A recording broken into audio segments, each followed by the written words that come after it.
রাজশাহীতে বাড়ছে শীতের প্রকোপ।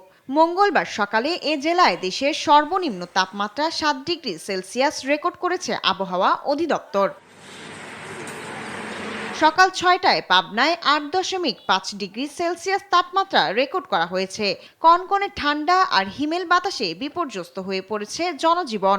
বেশি বিপাকে পড়েছেন খেটে খাওয়া মানুষেরা। হাসপাতালে বাড়ছে ঠান্ডাজনিত রোগীর সংখ্যা। প্রচন্ড শীতে জনজীবন স্বাভাবিক যে জনজীবন যাত্রা ব্যাহত হচ্ছে। কিছু করা হচ্ছে না, আপনার সব গরিব বড় লোক সব বিছনা থেকে উঠতে পারতেছে না, বোঝেন নাই। মৌলভীবাজারে সূর্য দেখা মিলছে না গত কয়েকদিন ধরে। তাপমাত্রা 9 ডিগ্রি থেকে 14 ডিগ্রির মধ্যে ওঠানামা করছে। শৈত্যপ্রবাহের কারণে প্রচন্ড শীতে জনজীবন ব্যাহত হচ্ছে। একমাত্র আরএফএল ক্লাস পাইপ নিশ্চিত করে প্রতি ইঞ্চিতে সঠিক থিকনেস ও সঠিক মাপ। পাইপের বস, না কিনলে লস। আমাদের যে মজুরি আছে সেই মজুরি দিয়ে আমাদের চলতে পারছি না। শীত লাগে, এখন ঠান্ডার মাঝে চারা কাটতে আসি, আমরা কষ্ট হয়ে যায়।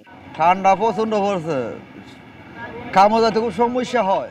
মানিকগঞ্জে জেঁকে বসেছে প্রচন্ড শীত। হিমেল হাওয়া আর কুয়াশায় জনজীবন যেন থমকে গেছে। দিন মজুর, রিক্সা চালক ও নির্মাণ শ্রমিকদের কাজ কমে গেছে অনেকটাই। কাজ না থাকায় সংসার চালাতে হিমশিম খেতে হচ্ছে তাদের। হবিগঞ্জেও কনকনে ঠান্ডা আর হিমেল বাতাসে বিপর্যস্ত হয়ে পড়েছে জনজীবন।